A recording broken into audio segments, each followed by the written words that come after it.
Welcome back to Nandini Shivu YouTube channel. ಎಲ್ಲರೂ ಹೇಗಿದ್ದೀರಾ? ಎಲ್ಲರೂ ಚೆನ್ನಾಗಿದ್ದೀರಾ ಅಂತ ಭಾವಿಸ್ತಾ ಈ ವಿಡಿಯೋನ ಸ್ಟಾರ್ಟ್ ಮಾಡ್ತೀನಿ.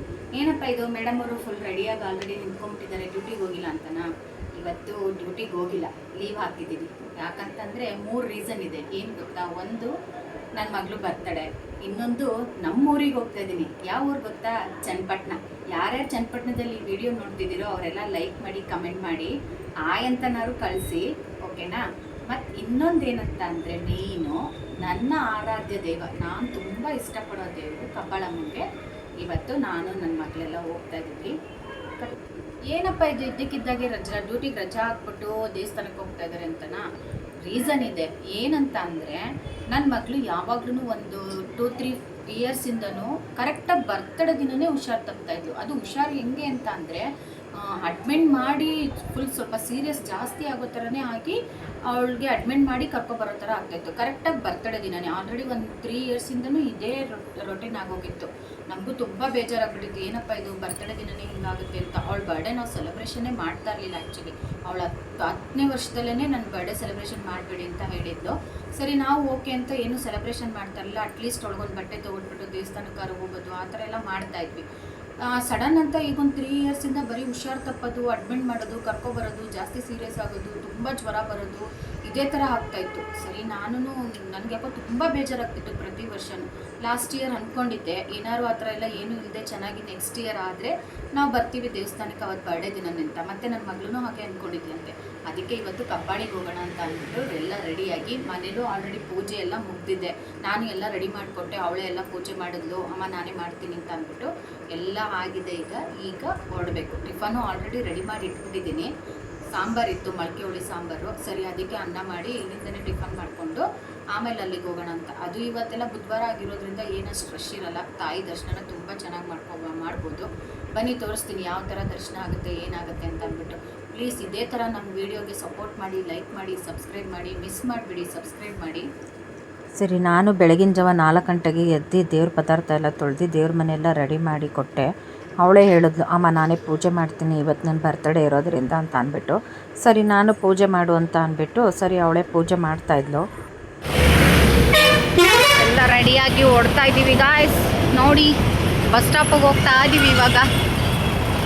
ನಾವು ಎಲ್ಲ ಮುಗಿಸಿ ಸರಿ ಟಿಫನ್ ಎಲ್ಲ ಮಾಡಿಕೊಂಡು ಬಸ್ ಹತ್ತೋಣ ಅಂದ್ಬಿಟ್ಟು ಬಸ್ ಹತ್ತಕ್ಕೆ ಅಂತ ಹೊಟ್ವಿ. Already ಚನ್ನಪಟ್ಟಣಕ್ಕೆ bus ಹತ್ತಿದ್ವಿ.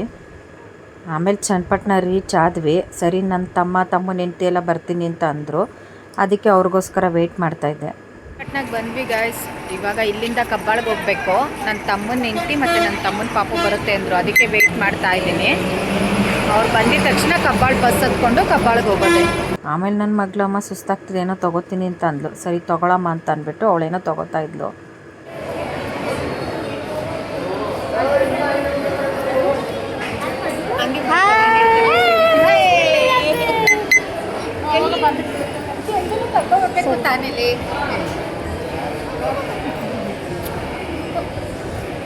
ಎಲ್ಲಿಗೆ ಹೋಗಿರಪ್ಪ ನಾವು? ಎಲ್ಲಿಗೆ ಹೋಗೋದು? ಪಿ ಹೋಗದ? ಪಿ ಅಲ್ಲಿ ಹಾಯ್ ಮಾಡು. ಹಾಯ್ ಮಾಡು. ಹಾಯ್. ಇಲ್ಲಿ ಇಲ್ಲಿ ಇಲ್ಲಿ ಕ್ಯಾಮ್ರಿಗೆ ಹಾಯ್ ಮಾಡು. Hi hi. ನೋಡಿ, ಬಸ್ ಬಂದು ಹೊರಡೋಣ. ಎಲ್ಗೋದ್ಲು? ಎಲ್ಗೋದ್ಲು? ಆ ಬರೆಯೋಕೆ ಹೋದ್ಲಾ? ನೀನು ಹೋಗಲ್ವಾ ಆ ಬರೆಯೋಕ್ಕೆ? ಏನ್ರಲ್ಲಿ ಹೋದ್ಲು ಪಕ್ಕ? ಏನ್ರಲ್ಲಿ ಹೋದ್ಲಕ್ಕ? ಪಿ ಏನ್ರಲ್ಲಿ ಹೋದ್ಲು?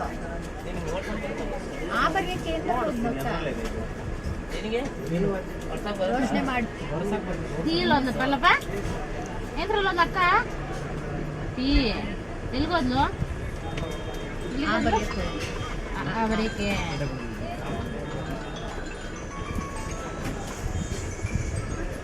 ಮಮ್ಮು ತಿಂದ? ಮಮ್ಮು ತಿಂದ?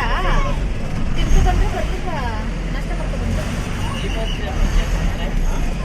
ಅವನಾಗೆ ಕ್ಯೂಟಾಗಿ ಮಾತಾಡ್ತಾ ಇರೋದನ್ನೆಲ್ಲ ಕೇಳಿಕೊಂಡು ಸರಿ ನನ್ನ ತಮ್ಮ ಬರಲ್ಲ ಅಂತಂದಂತೆ. ನನ್ನ ತಮ್ಮನ ಹೆಂಡತಿ ಪಾಪು ಇಬ್ಬರು ಬಂದಿದ್ದರು. ಸರಿ, ನಾವು ಕಬ್ಬಾಳಿಗೆ ಬಸ್ ಎತ್ಕೊಂಡು ಹೊರಡೋಣ ಅಂತ ಅಂದ್ಬಿಟ್ಟು ಬಸ್ಸೆಲ್ಲ ಖಾಲಿ ಇತ್ತು. ಆರಾಮಾಗಿ ಹತ್ತಿ ಅವನೇನೋ ಹೇಳ್ತಾ ಇದ್ದ, ದೇವ್ರಿಗೆ ಕೈ ಮುಗಿಯೋದು ಹೇಗೆ ಅಂತ ಅಂದರೆ ಒಂದು ಕೈಯಲ್ಲಿ ತೋರಿಸ್ತಾ ಇದ್ದ, ಅದನ್ನೇ ಕಾಮಿಡಿ ಮಾಡಿಕೊಂಡು ಬಸ್ಸಲ್ಲಿ ಹಾಗೆ ನಕ್ಕೊಂಡು ಕಬ್ಬಾಳಿಗೆ ಹೊರಟ್ವಿ. ಬಂದ್ವಿ ಗಾಯ್ಸ್ ದೇವಸ್ಥಾನಕ್ಕೆ. ಇವಾಗ ದರ್ಶನಕ್ಕೆ ಹೋಗಬೇಕು. ಅಲ್ಲೆಲ್ಲ ಪೂಜೆ ಸಾಮಾನು ತೊಗೊಂಡು ಹೋಗ್ಬೇಕು ಇವಾಗ. ನಾವು ದೇವಸ್ಥಾನಕ್ಕೆ ಹೋದ್ಮೇಲೆ ಸರಿ ಪೂಜೆ ಸಾಮಾನೆಲ್ಲ ತೊಗೊಳ್ಳೋಣ ಅಂತ ಅಂದ್ಬಿಟ್ಟು ಅಲ್ಲೇ ಒಂದು ಕಡೆ ಪೂಜೆ ಸಾಮಾನು ತೊಗೊಳ್ಳೋಣ ಅಂತ ಅಂದ್ಬಿಟ್ಟು ತೊಗೊಂಡೆ. ನಾನು ಮನೆಯಿಂದ ಏನೂ ತಂದಿರಲಿಲ್ಲ, ಏನೂ ತೊಗೊಂಡು ಇರಲಿಲ್ಲ, ಅದಕ್ಕೆ ಅಲ್ಲೇ ತೊಗೊಂಡು ಹೋಗೋಣ ಅಂತ ಅಂದ್ಬಿಟ್ಟು ಸರಿ ಪೂಜೆ ಸಾಮಾನೆಲ್ಲ ತೊಗೊಂಡು ಹೊರಡೋಣ ಅಂತ ಅಂದ್ಬಿಟ್ಟು ಹೊರಟ್ವಿ ದರ್ಶನಕ್ಕೆ. ಅಷ್ಟು ಏನೂ ರಶ್ ಇರಲಿಲ್ಲ ಗೈಸ್, ತುಂಬ ಚೆನ್ನಾಗಿ ದರ್ಶನ ಆಯಿತು. ತುಂಬ ಖಾಲಿನೂ ಇತ್ತು, ಅಂದರೆ ಇಲ್ಲಿ ಫ್ರಂಟಲ್ಲೆಲ್ಲ ಫುಲ್ ಖಾಲಿ ಇತ್ತು, ಅಲ್ಲಿ ಒಳಗಡೆ ಸ್ವಲ್ಪ ಜಾಸ್ತಿ ಜನ ಇದ್ದರು. ಆದರೂ ಪರವಾಗಿಲ್ಲ, ಒಟ್ಟಿನಲ್ಲಿ ತಾಯಿ ದರ್ಶನ ಅಂತೂ ತುಂಬ ಚೆನ್ನಾಗಾಯಿತು. ನಿಜವಾಗ್ಲೂ ನಂಬ್ತಿರೋ ಬಿಡ್ತಿರೋ, ನಾನು ಇವತ್ತಿಷ್ಟು ಫ್ರೀಯಾಗಿ ಈ ತಾಯಿ ದರ್ಶನ ಇವತ್ತೇ ಮಾಡಿರೋದು. ಯಾಕಂದರೆ ಶುಕ್ರವಾರ ಮತ್ತು ಭಾನುವಾರ ಬಂದ್ರಂತೂ ಅಲ್ಲಿ ಕಾಲಿಡೋಕ್ಕೆ ಜಾಗ ಇರೋಲ್ಲ, ಅಷ್ಟು ರಶ್ ಇರ್ತಾರೆ. ಅವರು ಸೇವೆ ಮಾಡೋರು ಮತ್ತು ಈ ಕರ್ನೆರೆ ಮಾಡೋರು, ನೆರವಿ ಮಾಡೋರು ಅವರೆಲ್ಲ ಇರ್ತಾರಲ್ಲ, ಅವರೆಲ್ಲ ಬರೋದ್ರಿಂದ ತುಂಬ ಶನಿವಾರ ಶುಕ್ರವಾರ ಮಂಗಳವಾರ ಟೈಮ್ ಅಂತೂ ಕಾಲಿಡೋಕ್ಕೆ ಜಾಗ ಇಲ್ಲ ದೇವಸ್ಥಾನದಲ್ಲಿ, ಅಷ್ಟು ರಶ್ ಇರ್ತಾರೆ. ಬಟ್ ಇವತ್ತು ಪರವಾಗಿರಲಿಲ್ಲ, ತುಂಬ ಚೆನ್ನಾಗಿತ್ತು. ತಾಯಿ ದರ್ಶನ ತುಂಬ ಚೆನ್ನಾಗಾಯಿತು. ನಾವು ದರ್ಶನ ಎಲ್ಲ ಮುಗಿಸ್ಕೊಂಡು ಸರಿ ಅಂತ ಅಲ್ಲೇ ಕೂತ್ಕೊಂಡಿದ್ವಿ ಒಂದು ಸ್ವಲ್ಪ ಹೊತ್ತು. ಎಷ್ಟೊತ್ತವರೆಗೂ ಕೂತಿದ್ವಿ ಅಂತಂದರೆ ಅಷ್ಟು ಖಾಲಿ ಇತ್ತಲ್ಲ, ಆರಾಮಾಗಿ ತುಂಬ ಚೆನ್ನಾಗಿ ಕೂತ್ಕೊಂಡು ದರ್ಶನ ಎಲ್ಲ ಮಾಡ್ತಾಯಿದ್ವಿ. ಆಮೇಲೆ ಸರಿ ಪೂಜೆ ಸಾಮಾನೆಲ್ಲ ಮುಗಿಸ್ಕೊಂಡು ನಿಜವಾಗ್ಲೂ ನನಗೆ ಆ ತಾಯಿನ ನೋಡ್ತಾಯಿದ್ರೆ ಒಂಥರ ಇದಾಗ್ತಿತ್ತು, ನನಗೆ ಹೇಳೋಕ್ಕೆ ಆಗಲ್ಲ.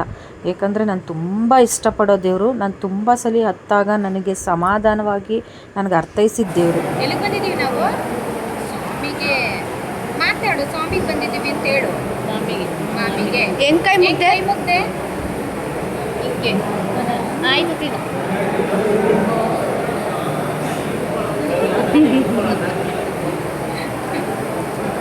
ಮೋಟು ಪಟ್ಲು, ಇದು ಮೋಟು ಹೆಸರಿಕ್ಕಿದ್ದೀನಿ. ಮೊಟ್ಲು ಅವ್ನು ಪಟ್ಲು.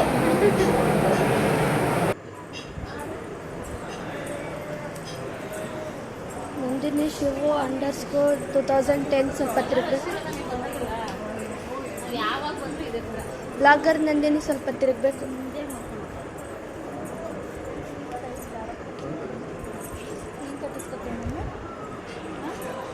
ಸರಿ ನಾವು ಅಲ್ಲಿ ಕಪ್ಪೆಲ್ಲ ಇಟ್ಟಿರ್ತಾರೆ ದೃಷ್ಟಿಗೆ, ಆ ಕಪ್ಪೆಲ್ಲ ಇಟ್ಕೊಂಡು ದಾರ ಕಟ್ಟಿಸ್ಕೊಳ್ಳೋಣ ಅಂತ. ಇಲ್ಲ ನಮಗೆ ಸ್ವಲ್ಪ ಬೇರೆ ಜನಗಳು ಹೇಳಿದ ರೀತಿ ನೋಡಿದ್ರೆ ಸ್ವಲ್ಪ ದೃಷ್ಟಿನೇ ಜಾಸ್ತಿ ಆಗಿದೆ ಅಂತ ಅನ್ನಿಸ್ತಾಯಿತ್ತು. ಅದಕ್ಕೆ ನಾವು ಸರಿ ದಾರ ಕಟ್ಟಿಸ್ಕೊಳ್ಳೋಣ ಅಂತ ಅಂದ್ಬಿಟ್ಟು ನಾನು ಅಲ್ಲಿ ಪೂಜೆ ಮಾಡಿದ ಕಪ್ಪೆಲ್ಲ ಇಟ್ಟಿರ್ತಾರೆ, ಒಳಗಡೆ ಯಾವುದೇ ಥರದ ಕುಂಕುಮ ಕಪ್ಪೇನು ಕೊಡೋದಿಲ್ಲ, ಇಲ್ಲಿಟ್ಟಿರ್ತಾರೆ. ಅದಕ್ಕೇ ಸರಿ ಕಪ್ಪೆಲ್ಲ ಇಟ್ಕೊಂಡು ದಾರ ಕಟ್ಟಿಸ್ಕೊಳ್ಳೋಣ ಅಂತ ಅಂದ್ಬಿಟ್ಟು ನಾನು ಕಟ್ಟಿಸ್ಕೊಂಡೆ, ಮತ್ತು ನನ್ನ ತಮ್ಮನ ಹೆಂಡ್ತಿನೂ ದಾರ ಕಟ್ಟಿಸ್ಕೊಂಡ್ವಿ. ನಿಜವಾಗ್ಲೂ ಈ ದಾರ ಕಟ್ಟೋದ್ರಿಂದ ಎಷ್ಟೋ ದೃಷ್ಟಿಯೆಲ್ಲ ಹೊಡೆಯುತ್ತೆ ಅಂತ ಹೇಳ್ತಾರೆ, ಅದಂತೂ 100% ನಿಜ.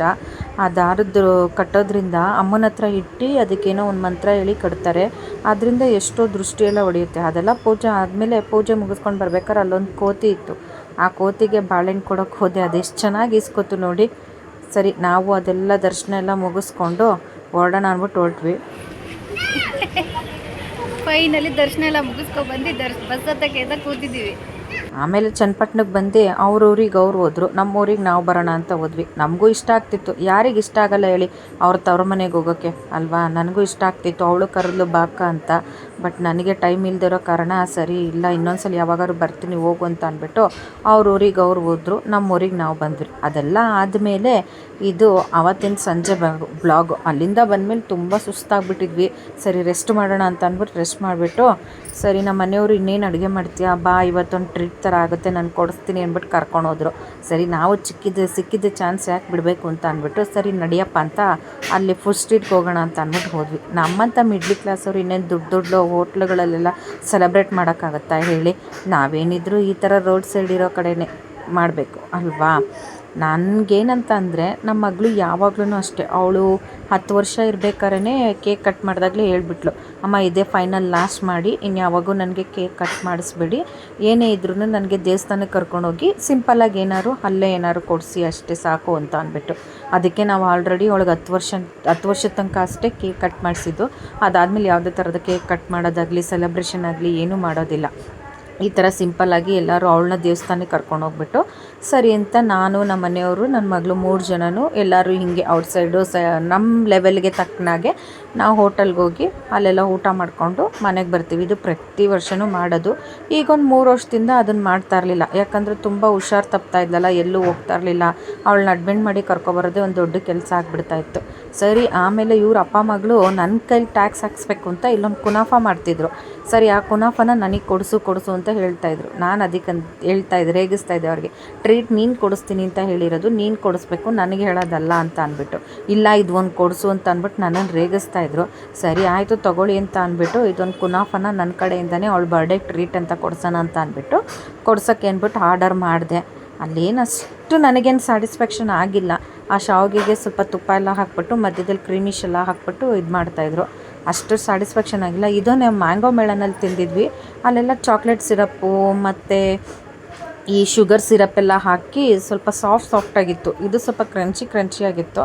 ಅಷ್ಟೇನು ನನಗೆ ಸ್ಯಾಟಿಸ್ಫ್ಯಾಕ್ಷನ್ ಆಗಿಲ್ಲ. ಬಟ್ ಆದ್ರೂ ಇನ್ನೇನು ಮಾಡೋದು, ತೊಗೊಂಬಿಟ್ಟಿದ್ದೀವಿ ಅಂತ ನಾವು ಪಿಸ್ತಾ ಫ್ಲೇವರ್ ತೊಗೊಂಡಿದ್ವಿ. ಪಿಸ್ತಾ ಫ್ಲೇವರ್ ತುಂಬ ಚೆನ್ನಾಗಿತ್ತು. ಆದ್ರೂ ಅದನ್ನೆಲ್ಲ ಖಾಲಿ ಮಾಡಿ ಸರಿ ಅಂತ ಮನೆ ಕಡೆಗೆ ಹೊರಟ್ವಿ. ಇದಾಗಿತ್ತು ಇವತ್ತಿನ ಬ್ಲಾಗು ಗೈಸ್. ಇಷ್ಟ ಆದರೆ ಪ್ಲೀಸ್ ಲೈಕ್ ಮಾಡಿ, ಕಮೆಂಟ್ ಮಾಡಿ ಹಾಗೂ ಸಬ್ಸ್ಕ್ರೈಬ್ ಮಾಡಿ.